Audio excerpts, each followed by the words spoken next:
We're going to reveal all the stunning facts and hidden mysteries about America's favorite blended family today, so get ready to dive into the funky world of the Brady Bunch. You recognize them as the picture-perfect team that solves all of life's minor issues in 30 minutes or less, complete with a snappy theme tune. But there's much more going on than you might have thought behind those bell-bottoms and that famous staircase. You won't want to miss this, I promise. Stay with me through to the very end because we have the incredible tales and breathtaking images that show that not everything was as idyllic as it seemed. Let's start with the big one. Robert Reed's portrayal of Mike Brady, the quintessential TV father.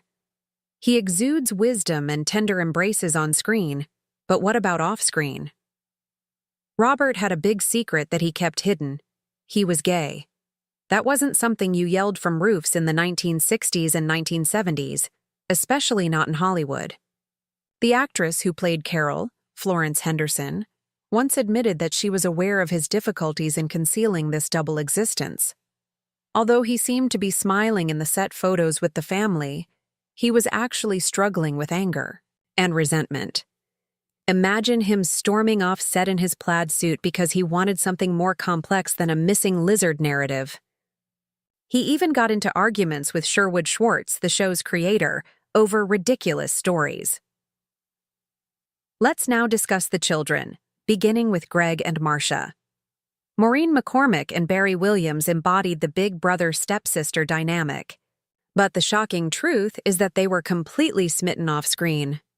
Maureen's memoir reveals everything, including the fact that Barry acknowledged they went on dates and even passionately out during the Hawaii episodes.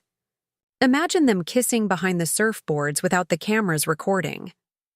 They can be seen laughing and chatting in the behind-the-scenes photos from that trip. But who knew it was more than simply sibling bonding? It's the kind of secret that gives you a completely different perspective on those familial embraces. In relation to Marcia, Maureen's tale becomes even more bizarre. After the performance, she fell into a dark spiral.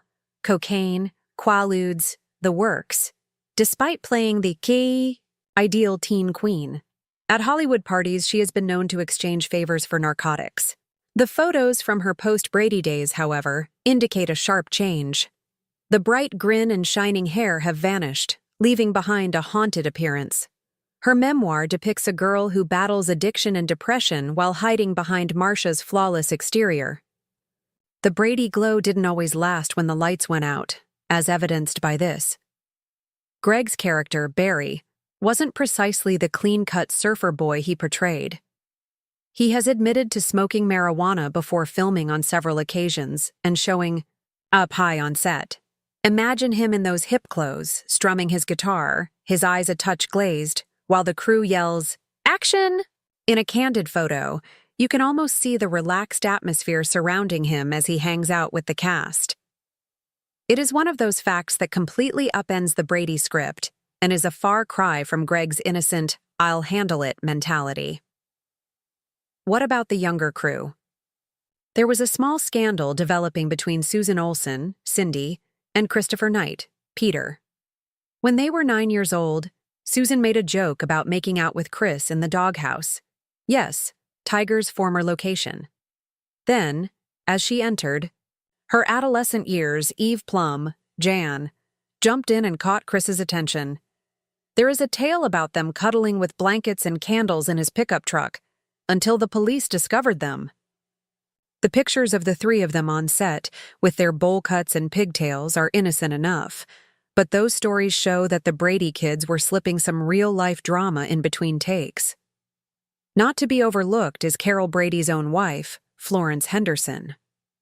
When he was 16 and she was 36, Barry took her out to dinner because he had a huge crush on her. Even if the pictures of them together show professional grins, did you realize he was infatuated with his TV mom? That's a soap opera style turn of events. Thankfully, Florence kept it lighthearted. But it's one of those secrets that makes you question every G-mom statement Greg has ever made. The show itself was not without its cunning tricks. The network rejected Carol's divorce because it was deemed too spicily explicit for 1969. Thus, Her past remained unknown. What about the house? The opening title's iconic split-level pad? There's no Brady mayhem inside, and it's all a front. Images of the actual location in Studio City depict admirers taking selfies outside without realizing it's all a Hollywood illusion. That's the Brady